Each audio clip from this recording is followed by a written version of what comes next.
ผู้มีจิตพยาบาทอาฆาตมาดหายผูกใจเจ็บใจแข็งอันนี้เอิ้นว่าจิตพยาบาท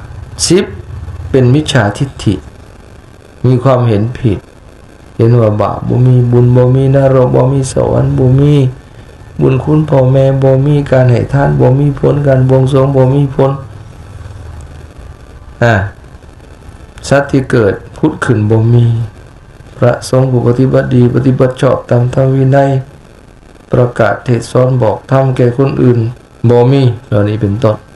อันนี้เรียกว่าเป็นมิจฉาทิฏฐิมีความเห็นผิดถ้าย่อเลยนะอกุศลกรรมบท10อย่าง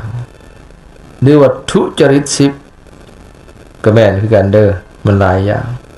สื่อเพิ่นนะประพฤติชั่วทางกาย3อย่าง1ฆ่าสัตว์2ลักทรัพย์3ประพฤติในกามประพฤติชั่วทางวาจามีอยู่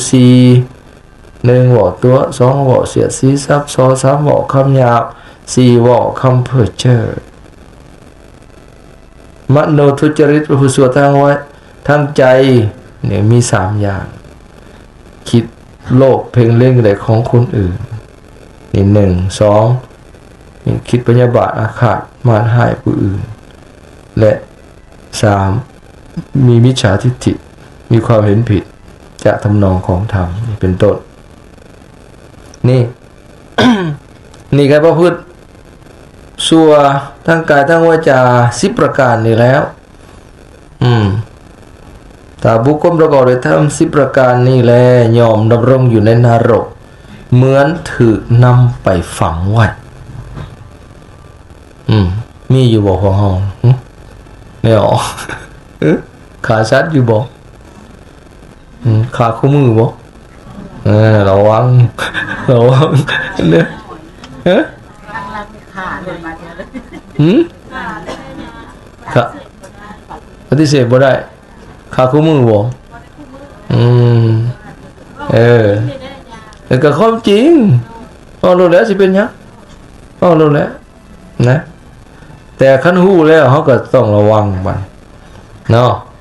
ต้องเว้นให้มันหลายขึ้นนะไปขาดุเลยนะเว้นได้ก็ขาดแห่งดีนะเอาบัดนี้สิพายไปสวรรค์เด้อมันไปเวลาบ่มันยาวเนาะทำที่ให้สัตว์ไปเกิดในสวรรค์10ประการบัดเหมือนเอาไปประดิษฐานไว้ภิกษุทั้งหลายบุคคลประกอบด้วยธรรม10ประการยอมดำรงอยู่ในสวรรค์เหมือนได้หับอัญเชิญไปประดิษฐานไว้ธรรม10ประการอะไรแน่กะกงกันขามก็วังกี้นี่แหละเนาะ1เป็นผู้เว้นขาดจากการฆ่าสัตว์เว้นขาดเด้เป็นยังเฮ็ดอยู่กับบ่อยากปานใดเด้อขาดแน่บ่ขาดเลยมันยังบ่ขาดมันยังมีบาปอยู่แล้วเขายังเฮ็ดอยู่นะมันก็เสี่ยงอยู่กับนรกคือกันนั่นแหละเห็นเนาะคันเว้นขาดนี่โหธรรมดาคันขาดตลอดเนี่ยเป็นพระโสดาบันบ่ได้บ่เฮ็ดเลยนะ2เป็นผู้เว้นขาดจากการลักทรัพย์3เป็นผู้เว้นขาดจากการประพฤติในกาม4เว้นขาดจากการเว้าตัว5เป็นผู้เว้นขาดจากการเว้าเสียดสีซับซ้อน6เป็นผู้เว้นขาดจากการเว้าคำหยาบ7เป็นผู้เว้นขาดจากการเว้าเพ้อเจ้อ8เป็นผู้บ่เพ่งเล็งอย่างใดของเขา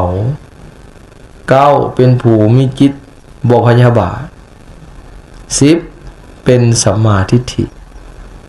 มีสัมมาทิฏฐิเห็นถูกเห็นชอบเห็นว่าเห็นตามความเป็นจริงว่าบาปมีบุญมีนรกมีสวรรค์มีบุญคุณพ่อแม่มีเหล่านี้เป็นต้นอันนี้แหละ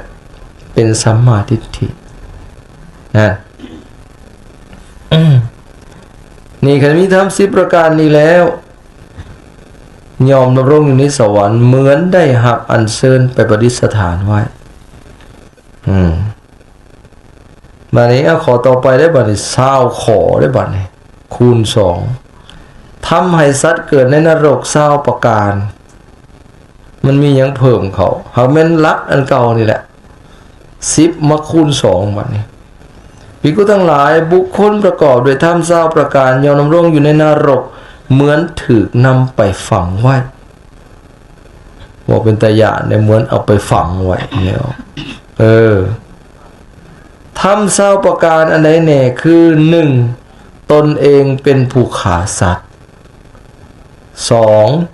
ชักชวนผู้อื่นให้ฆ่าสัตว์นี่เพิ่มเข้ามาไหน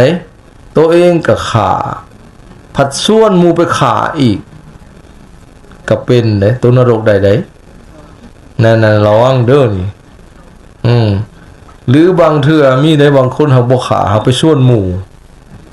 ยั่วหมู่มีที่ว่าให้ฟังตะกี้อยู่วัดนี่ท่าเอาข้อ2นี่3ตนเองเป็นผู้มักลักทรัพย์4ชักชวนผู้อื่นให้ลักทรัพย์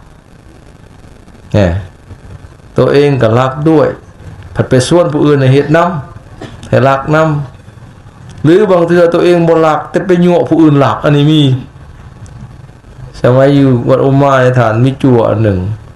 วางแผนเก่งหากบ่ไปเองเด้ยั่วให้จั่วอื่นเฮ็ดเทื่อหนึ่งเป็นหลักผักแม่ย่าโอะมาปลูก ผักบัวห้วยให้มาปลูกผักเลยถาม